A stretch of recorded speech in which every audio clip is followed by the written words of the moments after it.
আগে ভাবতাম হয়তোবা তুমি আসলে আমার এই দুষ্টামি ফাজলামোটা খুব ভালোবাসো, খুব পছন্দ করো, কিন্তু ইদানিং আর সেসব করি না।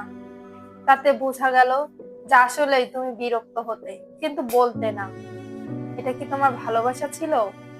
আমার মনে হয় না যেটা ভালোবাসা ছিল, কারণ তুমি বিরক্ত ভাবটা প্রকাশ করতে পারোনি।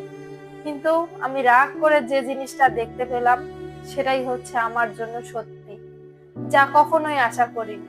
ভেবেছিলাম হয়তোবা তুমি খুশি হও, কিন্তু না, এখন দেখি আসলেই আমি বিরক্ত করলেই তুমি বিরক্তি বোধ করতে, যেটাকে আমি ভালোবাসা বলে ভেবে নিতাম। দুঃখের বিষয়, মিথ্যা ভালোবাসা নিয়ে এতদিন করেছিলাম। ব্যর্থ, আমি তোমাকে চিনতে ব্যর্থ হয়ে গেলাম, নিজের কাছেই হেরে গেলাম। হয়তোবা অজানা কোনো পাপের কারণে আমি এই শাস্তিটা পেলাম। ধন্যবাদ জানাই তোমাকে সুন্দর কিছু উপহার দেওয়ার জন্য।